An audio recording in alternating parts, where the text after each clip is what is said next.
புது கலர்ஸ் புது ஃபேஷனோட தி சென்னை சில்க்ஸ்ல இந்த பொங்கலை ஓஹோன்னு கொண்டாடுங்க. தி சென்னை சில்க்ஸ், ஸ்ரீநகர், வேளச்சேரி, குரோம்பேட் மற்றும் திருவள்ளூர்.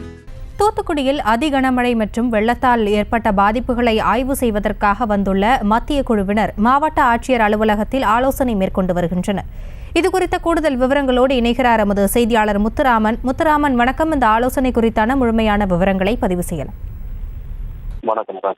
தூத்துக்குடி மாவட்டத்தில் கடந்த 17ஆம் தேதி வரலாறு காணாத மழையின் காரணமாக பெரும் சேதங்கள் மற்றும் ஏற்பட்டுள்ளன.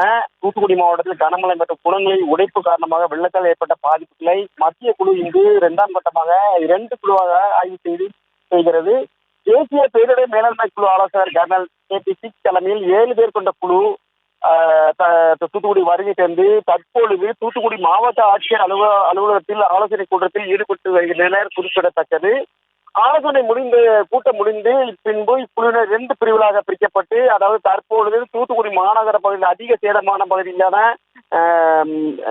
அந்த அரசு மருத்துவமனை, Dhanasekar Nagar, Adiparasakthi Nagar, Muthammal colony, state bank colony, Maravan Madam பகுதியில் மற்றொரு குழுக்கள் ஏரல் தாலுகா, திருவேகுண்டம் தாலுகா உட்பட பகுதியான திருவேகுண்டம், ஏரல், முரப்பநாடு, பொன்னன்குறிச்சி, அப்புறம் கடம்பாகுளம் பகுதியான பொறையூர், குருகாட்டூர், மணத்தி, கல்லாம்பறை, கோழிக்குறிச்சி மற்றும் ராஜபதி, செந்தில்புரை உள்ளிட்ட பல்வேறு இடங்களில் இந்த மத்திய குழுவானது மழை வெள்ளத்தால் பாதிக்கப்பட்ட பகுதிகளை 2ஆம் கட்டமாக 2 குழுக்களாக இன்று ஆய்வு செய்ய உள்ளனர். இப்போது தற்பொழுது தூத்துக்குடி மாவட்ட ஆட்சியர் அலுவலகத்தில் தொடர்ச்சியாக இந்த ஆலோசனை கூட்டம் நடைபெற்றுக் கொண்டிருக்கிறது. செய்திகளை உடனுக்குடனும் துல்லியமாகவும் தெரிந்து கொள்ள சப்ஸ்கிரைப் பண்ணுங்க.